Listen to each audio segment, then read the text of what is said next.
Welcome back to the channel, everyone. So in today's video, guys, I think LeBron James just confirmed that the Lakers are going to make a big swing in a trade right before the NBA trade deadline in February. Listen to this clip and let me know how you guys feel about it. We have so much more room to improve. We are not the team I believe we're going to be, once February, March hit. I think he kind of just confirmed right there that it's whether he's talking about chemistry and just becoming better as a team that they already have, which I'm pretty sure they're going to make a trade or two right before the NBA trade deadline. But I think maybe LeBron knows something that we don't. Obviously, he's in the building. He knows stuff that we don't know. He probably knows. They probably talked to players, different players. Maybe another star player like Zach LaVine. Maybe they've had conversations with other guys, through text message or whatever. But like saying something like this, like what is the difference between right now in January and March and April? The only thing he could be talking about is they're going to make a difference to the team or make a couple trades or whatever. Or he could be possibly talking about the chemistry of the team just becoming stronger. This team is not far off. I've said this 100,000 times over the last couple videos. I've been saying it even before I started making videos.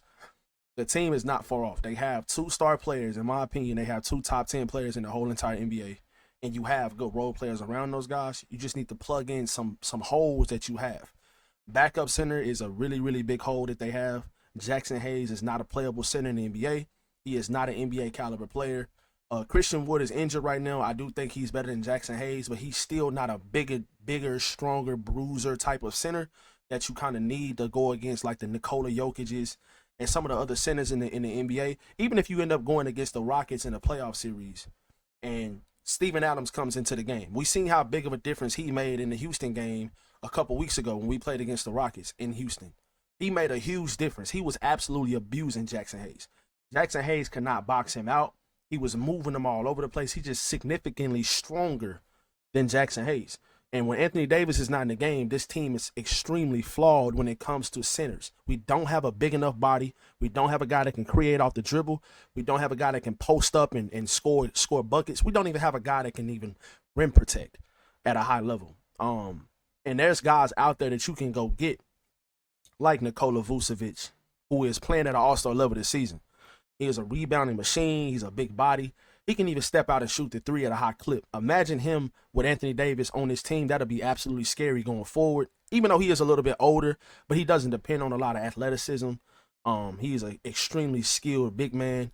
Nikola Vucevic, I've been a fan of him for a long time. I've always said, it's like a list of players that I've always had in my mind that if they were to team up on this team with our two stars, it would just be scary. And now the Chicago Bulls are shopping him for second round picks and draft capital and a couple other contracts. He's making $20 million this year, so you just have to stack up a couple contracts and second round draft capital, and you can get an all-star caliber player for not even a first round pick. And then on top of that, you can go out and maybe trade a first round pick for another wing player that you're going to be using a lot in a closing lineup alongside LeBron and AD and Dorian Finney-Smith and Austin Reeves and stuff like that. Maybe a guy that can shoot the three and play defense again. That's like 6'7", 6'8". There's so many guys out there that are playing on bad teams right now that if they were to get traded to a contender like a Cam Johnson and or like it's other guys out there. There's a lot of other guys out there. Let me know in the comment section below if y'all want me to make a video on the different type of wing players the Lakers could get. But just in general, you can go get Nikola Vucevic and for second round draft picks because that's what the Bulls are shopping him for, or Jonas Valanciunas. Like you can go get a Jonas Valanciunas. There's a lot of guys. Nick Richards. You can upgrade the backup center position very, very easily. But Nikola Vucevic has my eye a lot. Like I said, he's playing at an all-star level this year. He's averaging 20 points and 10 rebounds. He's playing like 30-some minutes a game.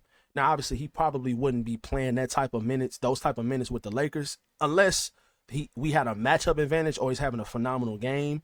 I don't know if you would start him alongside Anthony Davis. He probably still would want to start at this time in his career because he is playing like an all-star this year.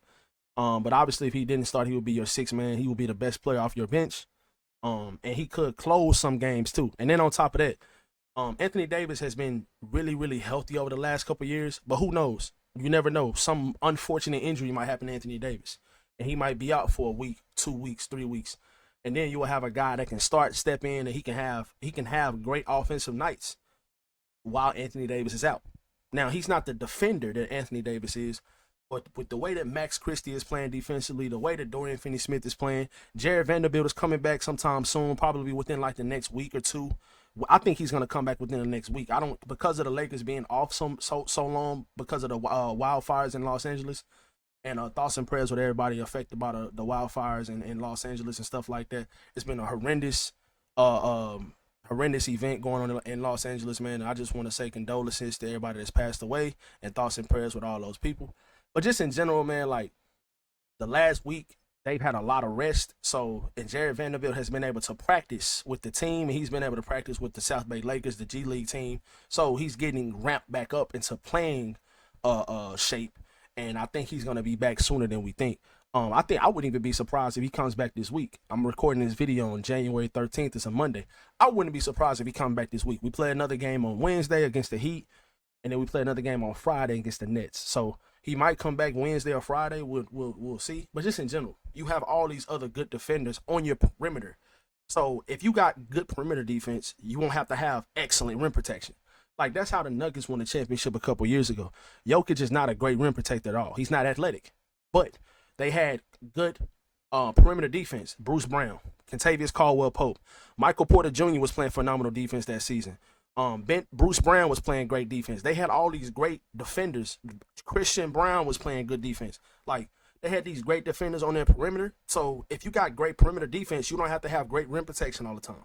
Now, and then on top of that, like I said, you have probably the best rim protector in the league, if not top 3 in Anthony Davis, because when he's out games, you're not gonna have that you're not gonna have that rim protection, but you might not have to have that type of rim protection in the games that he misses or the nights that he rests. You know what I'm saying? So, like I said, man, this video, this clip of LeBron talking on Gojo and Golic podcast, is kind of telling. Like I said, it's telling two things. It's rather telling that they know that they're gonna make a trade, or he knows something that we don't, obviously.